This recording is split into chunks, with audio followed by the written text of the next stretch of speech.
Las voces se hacían cada vez mayores. Antropo del mal.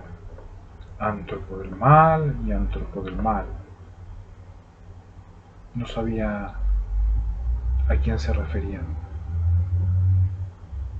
Iban a llevar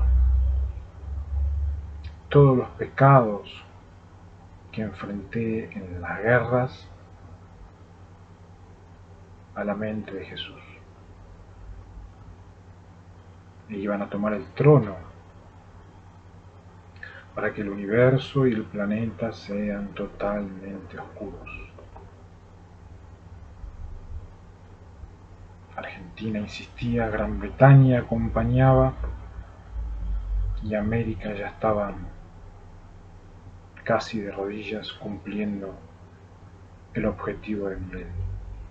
Quiero hablar en esta tarde por qué es que el hombre es diferente a todo antropo del mal. Por qué es que las personas nos diferenciamos de toda intención que tienen Satanás, Miguel, que han dejado, han engendrado, han gestado y han quedado muchos muy pero muy parecidos a ese ángel abatido. ¿Por qué el ser viviente es totalmente diferente a todos esos monstruos que nos ha tocado enfrentar? Les ha tocado sufrir a este continente por complicidad y me ha tocado enfrentar por una cuestión principalmente de estudio, donde reconozco que había que estudiar teología, amar teología pura y estar del lado de Cristo Jesús y los designios del Padre con respecto a la familia humana para poder enfrentar tanto a Miguel, a Satanás, como a los reptiles y a toda clase de demonios personificados que siguen causando estragos, lamentablemente, por América. El corazón, el aliento, el cuello, el intestino, nos hablan de una antigua antropología hebrea en los cuales se diferencian a nivel fisiológico, biológico e inclusive fisionómico en lo que respecta a los visitantes antropofagia, letras parecidas, pero antítesis totalmente. La antropología, que es el estudio del hombre, es la antítesis de la antropofagia, que son como hombres, como personificados, inclusive como mujeres, como jóvenes, como señoritas, que proceden a estrategias específicas para poder quedarse con los cuerpos humanos y devorarlos. Cómo poder discernir en el tiempo posmoderno la gran diferencia que tenemos los seres humanos con respecto a tales individuos e individuas. El hebreo bíblico, como el español, utiliza partes del cuerpo de forma metafórica para expresar la personalidad, la emoción y la decisión. Lo que he terminado de decir en el idioma hebreo bíblico tiene un propósito específico, que es de manera metafórica demostrar algo, enseñar algo, alertar acerca de algo. Resulta ser de que la tecnología ha podido verificar de que no es lo mismo la mente de los contravencionales, no es lo mismo los brazos de los Satanás, no son lo mismo la piel de los luciferes, y encontramos que en el corazón, el aliento, el cuello y los intestinos, que el salmista quiso enseñar algo específico basado en el estudio del hombre, en el tiempo moderno, nos indican algo muy pero muy importante para tener en cuenta. La palabra led, L-E-B en hebreo, generalmente traducida como corazón, puede ser utilizada literalmente como el corazón físico, según Éxodo el capítulo 28 y 29, o, metafóricamente, para varios aspectos de la personalidad. Con frecuencia Lev indica el sitio de emociones particulares como el temor, el lamento, el arrepentimiento, el gozo, el consuelo, el amor, el enojo. En Salmos 27.3 y en Proverbios 19.3 encontramos estas palabras Lev relacionadas con todos estos sentimientos y emociones que posee el ser humano, que posee las personas, los vivientes, los sobrevivientes. También puede referirse a funciones del pensamiento como equivalentes a la mente que tenemos los seres humanos. Los extraterrestres, los luciferes, Satanás, los demonios, no poseen Lev, no poseen corazón, poseen como corazón, que vendría a ser algo como artificial.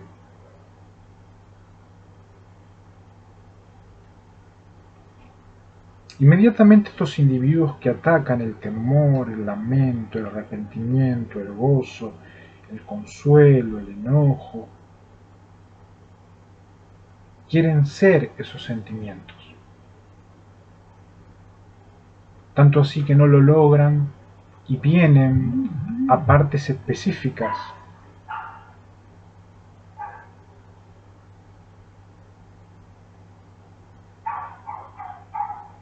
del cuerpo. Y es allí donde debemos diferenciar los seres humanos, los seres vivientes, si es que existe un respeto con respecto a los contravencionales que no poseen tales sentimientos. La palabra hebrea aliento, ruach, neshamah, puede referirse al ser interior de la persona, según Job, el capítulo 32 y el versículo 8, y Proverbios, el capítulo 20 y 27, versículo 27. Proverbios 20 y 27. Por lo tanto, estas palabras son por lo general traducidas como espíritu o alma. El hombre, la persona viviente, el ser humano del planeta Tierra, posee Lev, posee corazón, posee sentimientos, posee mente, tiene aliento. Ese aliento es el espíritu o alma. Un ruaj es una persona que puede también experimentar reacciones emocionales, según Génesis 26:35, y por consiguiente mostrar una conducta particular, tal como por ejemplo la testarudez, Deuteronomios 2:30. La testarudez no es el capricho es el flujo de veneno que lamentablemente poseen los demonios, que están en diferentes bancos y principalmente por estas latitudes, donde luchan por justificar lo injustificable, donde lo que llega a la torre de control es algo totalmente adverso a los sentimientos de la mente, el corazón y el aliento.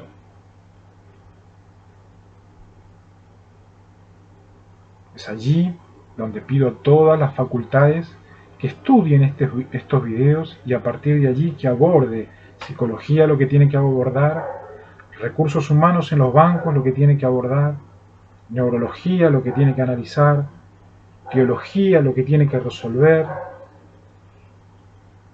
con propósitos de no permitir que los sentimientos que pertenecen a los seres humanos sean sustituidos y se llegue a, desde como una lanza en la garganta, como una toma del espíritu por demonios y diferentes tipos de maneras donde atacan al hombre, a antropología por no ser antropología, son antropofagia. Existen varias palabras hebreas para cuello o garganta. Por ejemplo, garón o nefesh. La garganta es el medio por el cual una persona respira, come o, por así decirlo, recibe la vida. Por lo tanto, la palabra nefesh, a pesar de que significa concretamente garganta, generalmente es traducida como vida, alma, incluso persona. Estas palabras son por lo general usadas para expresar el carácter íntimo del individuo. Como tal, el cuello o la garganta pueden ser engañosos según Salmos el capítulo 9 y el versículo 5, o mostrar arrogancia según Isaías 3:16, o expresar determinación o testarudez según Salmos 75:5, y alabanza a Dios según Salmos 149:6. Nefesh puede referirse al temperamento amargado o irascible, según Jueces, el capítulo 18, el versículo 25. Son todos sentimientos que por ley, en el contexto de neurología forense, están totalmente prohibidos manipular. Los jueces convencionales, preparados al respecto, pueden llegar a preguntar en la mente y de manera muy suave: Richetti, ¿por qué tuviste esta testarudez? Alumno, ¿por qué se mostró arrogante antes de darle el golpe? O el otro se mostró arrogante. Richetti, ¿por qué no es engañoso? Si Salmos 9:5 dice que hay espíritus que son engañosos. Invito a ser totalmente respetuosos de estos sentimientos que tienen que ver con los seres vivientes en un mundo que ha quedado totalmente golpeado por la excesiva manipulación por medio de falsas ciencias de psicología, neurología, psicología y psicoanálisis principalmente, ya casi neurología caídos al intentar ejercer la ciencia. En lo que respecta a estas latitudes, la mayoría por problemas de violación social en el contexto de robótica. Literalmente los cuellos mostraban metales y joyas preciosas, según Cantares, el capítulo 1 y el versículo 10. Y es así como el yugo de la esclavitud, según Isaías 10:27, también marcaba lamentablemente que algunos estaban sujetos a espíritus de esclavitud. Figurativamente, el cuello o garganta podría decirse que era para mostrar lo que una persona consideraba valioso, según Proverbios el capítulo 6 y el versículo 21. Es así como las consecuencias del pecado se marcan en Lamentaciones el capítulo 1 y el versículo 14.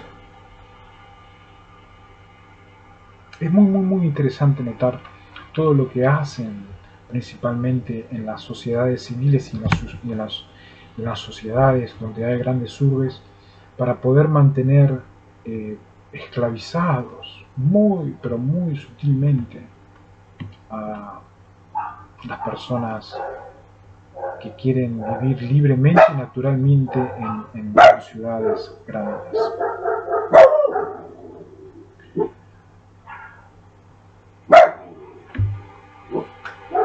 Para la palabra estómago, vientre, betén, pueden indicar el lugar de las emociones, tales como la provocación, según Proverbios, el capítulo 18 y el versículo 8, y el deseo sexual, según Cantares, el capítulo 5 y el versículo 4. Otros órganos que el hebreo bíblico marca es el hígado, los intestinos y los riñones. Proverbios, el capítulo 6, ilustra el uso descrito anteriormente. El versículo 16 declara de manera literal que hay 7 cosas que son detestables para Nefesh, o para el propio ser del Señor. El ser le pertenece al Señor. Ese ser que le pertenece al Señor, hay cosas que le es abominable. Por eso es que el Padre y el Hijo se mantienen lejos y hay astronautas especializados que van hasta la puerta nomás para intentar ubicarse de quiénes son los dueños del universo, del planeta, pero que por una actitud del propio ser es que el Señor no puede acercarse. Dice Proverbios, el capítulo 6 y el versículo 16, hay 7 cosas que el Señor aborrece y 7 que le son detestables. El versículo 30 advierte que los hombres no desprecian al que roba para saciar su nefesh, o la garganta, o el hambre. Dice el versículo 30, no se desprecia al ladrón que roba para mitigar su hambre. El Señor hace como un golpe psíquico y no entiende cómo es que hay urbes enteras, poderes enteros, hombres que parecerían ser entendidos, que no los desprecian a los ladrones.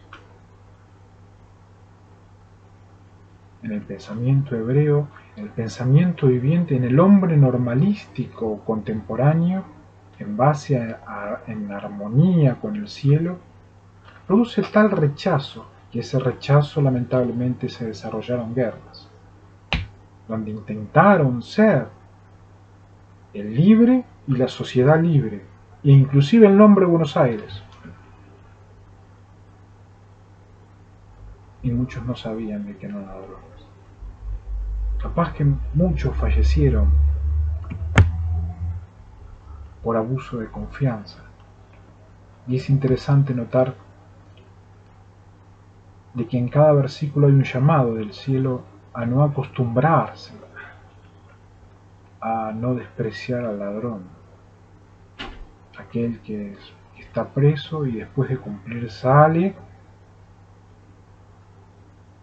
debe intentar mantenerse de todas las maneras practicando no robar. Más de una vez los presos vinieron a decirme, nos duele cuando no captan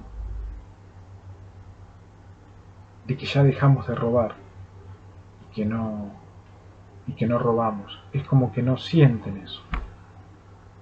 Se dieron cuenta que yo sentía eso, de que captaba el momento preciso donde estaban ofreciendo unas medias soquetes para no robar.